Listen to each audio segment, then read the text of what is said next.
तो चीन और भारत एशिया के दो ही ऐसे देश हैं जो कि सोने को खरीदने में और इकट्ठा करने में हाथ धोकर जुट चुके हैं, क्योंकि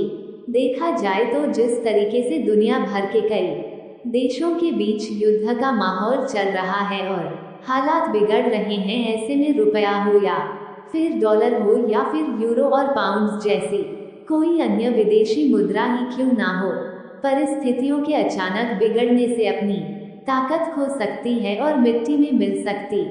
है। लेकिन सोना ही एक ऐसी चीज है जो कि युद्ध जैसी परिस्थितियां आने पर और कई देशों के बीच में बिगड़े हालातों के बीच महंगी होती जाएगी, और इसी सोने के बदले कोई भी देश अपनी अर्थव्यवस्था को संभाल सकता है। इसलिए सोने को खरीदकर अपने देश में इकट्ठा करने की रेस में जहां चीन सबसे आगे दौड़ रहा है, वहीं भारत भी चीन का पीछा छोड़ने के लिए तैयार नहीं है। लेकिन हाल ही में आई इस खबर ने दुनिया भर के कई देशों को चौंका कर रख दिया है कि भारत का पड़ोसी देश चीन, जिसके साथ हाल ही में भारत के संबंध मजबूत हो रहे हैं, इसी चीन ने दुनिया के सबसे बड़े सोने के भंडार को अपने देश में खोज निकाला है। और यह सोने का भंडार इतना ज्यादा बड़ा है कि इसकी वैल्यूएशन को 83 बिलियन डॉलर होने की बात कही जा रही है। लेकिन सवाल खड़ा होता है कि आखिरकार इसका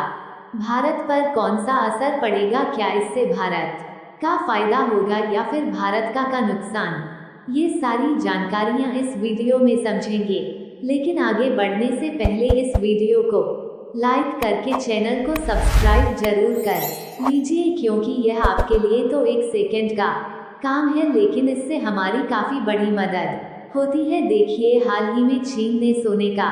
एक बहुत बड़ा भंडार खोज निकाला है और बताया जा रहा है कि यह सोने का भंडार इतना ज्यादा बड़ा है कि दुनिया के किसी भी देश में सोने का इतना बड़ा भंडार आज तक कभी भी नहीं मिला है। क्योंकि चीन में जो सोने का भंडार मिला है, इसमें लगभग 1000 मीट्रिक टन गोल्ड मौजूद होने की संभावना है। यानी कि सीधे तौर पर हर व्यक्ति यही कहेगा कि चीन के हाथों में तो कुबेर का खजाना ही लग चुका है, क्योंकि इसकी जो टोटल वैल्यूएशन होने वाली है वह 8-3 बिलियन डॉलर के आसपास होने वाली है। और चीन के लिए ये कितना बड़ा सोने का भंडार है, इसका अंदाजा आप इसी से लगा सकते हैं कि जिस भारत को सोने की चिड़िया कहा जाता है, उसी भारत की रिजर्व बैंक के पास जो टोटल गोल्ड रिजर्व मौजूद है, उसकी कीमत भी 67.5 बिलियन डॉलर के आसपास ही है। यानी कि देखा जाए तो चीन के लिए ये किसी कुबेर के खजाने से कम नहीं है, क्योंकि सोने की